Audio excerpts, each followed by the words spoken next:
Ukraine पर रूसी हमले का आज छठा दिन है। शुरुआत में ऐसा लग रहा था कि 2 से 3 दिनों के अंदर पुतिन इस युद्ध को खत्म कर देंगे और यूक्रेन को घुटने टेकने पर मजबूर कर देंगे, लेकिन 6 दिनों बाद भी ऐसा होता हुआ नहीं दिख रहा है। इससे बौखलाए रूस के राष्ट्रपति व्लादिमीर पुतिन ने रूसी न्यूक्लियर डिटेरेंस फोर्स को अलर्ट पर रहने का आदेश दिया है। इस एक आदेश से पूरी दुनिया चिंता में आ गई है कि क्या पुतिन परमाणु बम से यूक्रेन पर हमला करेंगे। पुतिन के इस बयान को अब दुनिया भर के विश्लेषक डिकोड करने की कोशिश कर रहे हैं। इस आदेश के बाद अब कई सवाल उठ रहे हैं, जैसे कि क्या पुतिन सच में ऐसा कर सकते हैं, और अगर पुतिन न्यूक्लियर अटैक कर देते हैं तो क्या होगा।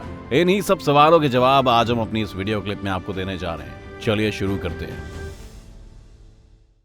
पुतिन ने न्यूक्लियर अलर्ट का आदेश क्यों दिया? राष्ट्रपति पुतिन ने यूक्रेन के खिलाफ जो रवैया अपनाया उसकी दुनिया भर में आलोचना हो रही है। अमेरिका समेत पश्चिमी देशों ने रूस पर कड़े प्रतिबंध लगाने शुरू कर दिए हैं। पश्चिमी देशों की ओर से यूक्रेन पर हुए हमले को लेकर लगातार बयान आ रहे हैं, जिसमें रूस की आलोचना की जा रही है। इन्हीं प्रतिबंधों और बयानबाजी से नाराज होकर ही पुतिन ने न्यूक्लियर डिटेरेंट फोर्स को अलर्ट पर रहने का आदेश दिया। पुतिन के आदेश का क्या मतलब है?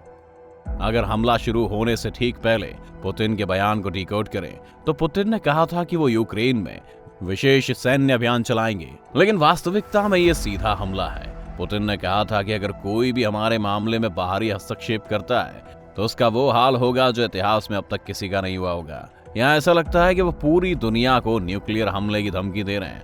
नोबेल विजेता और नोवाया गैजेट अखबार के एडिटर दिमित्री मुरातोव कहते हैं कि पुतिन का यह बयान विश्व नेताओं को सीधे परमाणु युद्ध की धमकी थी। दिमित्री ने कहा कि इस टीवी इंटरव्यू में पुतिन सिर्फ रूस के ही मालिक नहीं दिख रहे थे, बल्कि ऐसा लग रहा था कि पूरी धरती के शहंशाह हैं। ये ऐसा ही है जैसे कोई कार का मालिक कार की चाबी को अपनी उंगलियों में अपनी मर्जी के हिसाब से जैसा चाहता है वैसे घुमाता है। क्या होगा अगर रूस परमाणु हमला कर दे? सबसे पहले अगर हम रूस की बात करें तो federation of American scientist FAS के ताजा अनुमान के मुताबिक इस वक्त रूस के पास दुनिया में सबसे ज्यादा परमाणु हथियार हैं। रूस के पास 5,977 परमाणु हथियार है दोस्तों, जबकि यूक्रेन के पास एक भी परमाणु हथियार नहीं है, क्योंकि उन्होंने रूस के ही कहने पर अपने कुछ परमाणु हथियार नष्ट कर दिए थे और बाकी मॉस्को को दे दिए थे। बदले में रूस ने यूक्रेन को यकीन दिलाया था कि वो इनकी हिफाजत करेंगे। हालांकि इस वक्त हालात कुछ और ही है दोस्तों। तो ऐसे में अगर रूस अब अपने परमाणु हथियार का इस्तेमाल करता है तो उसका सबसे पहला निशाना यूक्रेन की राजधानी खाइव होगा। खाइव न सिर्फ यूक्रेन की कैपिटल है, बल्कि यूरोप का 7वां सबसे ज्यादा आबादी वाला शहर भी है। वहीं रूस के पास जो न्यूक्लियर हथियार मौजूद है वो अगर उन्हें इस्तेमाल करता है तो हमला इतना जबरदस्त होगा कि कुछ ही पल में पूरा शहर खत्म हो जाएगा। सीधे शब्दों में कहें तो 1 मिनट के अंदर ही खाइव का 40 से 45% सराख हो जाएगा। तबाही यही नहीं थमेगी, इसके बाद हजारों लोग न्यूक्लियर रेडिएशन से जुड़ी बीमारियों के चलते मारे जाएंगे। न्यूक्लियर बम का रेडिएशन हवा में मौजूद रहेगा और फिर जो भी बारिश होगी वो काली बारिश होगी। आप इसे इस तरह समझ सकते हैं कि आज जब हवा में ज्यादा पोल्यूशन होता है तो आसमान से एसिड रेन होती है, मगर जब हवा में न्यूक्लियर रेडिएशन मौजूद होगा तो जो बारिश होगी वो न्यूक्लियर रेन होगी, और उस बारिश की चपेट में आने से भी लाखों लोगों की जान चली जाएगी। इसी के साथ आने वाले 100 सालों तक जो भी बच्चे वहां पैदा होंगे उनमें भी कई तरह की बीमारियां होंगी। पुतिन को कौन रोक सकता है? चिंता की बात यह है कि अगर व्लादिमीर पुतिन ने परमाणु विकल्प को चुना तो क्या उनके करीबियों में से कोई उन्हें मना करने की कोशिश करेगा या उन्हें रोकने की कोशिश करेगा? ये बहुत बड़ा सवाल है। नोबेल विजेता दिमित्री मुरातोव कहते हैं कि रूस के राजनेता कभी भी आम जनता के साथ नहीं होते, वो हमेशा सत्ता पर काबिज प्रमुख की तरफ होते हैं और पुतिन की ताकत से दुनिया वाकिफ है। पावेल फेल्जेनह्यूर कहते हैं कि उनके करीबियों में या मंत्रालय में कोई भी पुतिन के सामने खड़े नहीं होगा।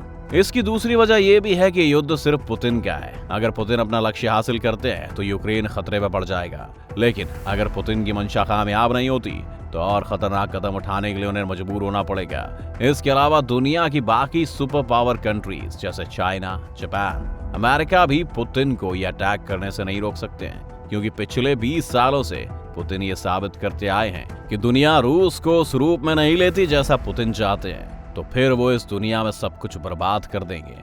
2018 की एक डॉक्यूमेंट्री में पुतिन ने कहा था कि अगर कोई रूस के अस्तित्व को मिटाने की कोशिश करता है तो हमारे पास उसका जवाब देने के लिए वैधानिक अधिकार है, और इसका प्रमुख होने के नाते मुझे अपने देश के अस्तित्व को मिटाने वालों को सबक सिखाना ही होगा। हमें रूस के बिना विश्व की जरूरत नहीं है। चलिए अब इस जंग की हम कुछ अहम बातें समझते हैं।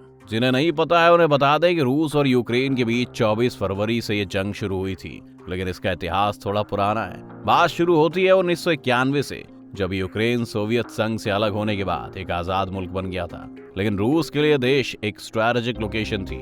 रूस पर इतिहास के सारे हमले यूक्रेन के रास्ते हुए थे और इसी वजह से यूरोप और अमेरिका रूस पर दबाव बनाने के लिए यूक्रेन को अपनी तरफ चाहते थे। इसी के चलते साल 2013 में अमेरिका और ब्रिटेन ने मिलकर यूक्रेन में ग्राउंड लेवल पर लोगों को इस तरह भड़काया कि वो लोग इतने उग्र हो गए कि वो राष्ट्रपति की जान लेने को भी तैयार हो गए थे। इससे हुआ ये कि अभी तक जिस यूक्रेन में रूस के सपोर्ट वाली सरकारें चलती थी, वहां अब अमेरिका और यूरोप का दबदबा हो गया।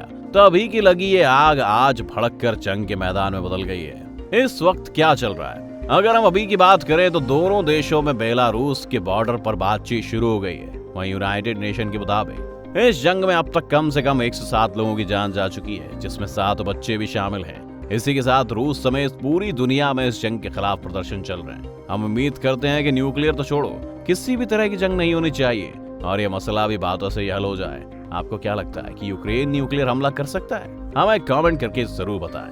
अगर वीडियो आपको पसंद आई हो तो इसे लाइक और शेयर कर दो। अगर आप इस चैनल पर नए हैं तो सब्सक्राइब करना मत भूलना। अगर आप ये वीडियो फेसबुक पर देख रहे हैं तो पेज को लाइक और फॉलो जरूर कर लेना।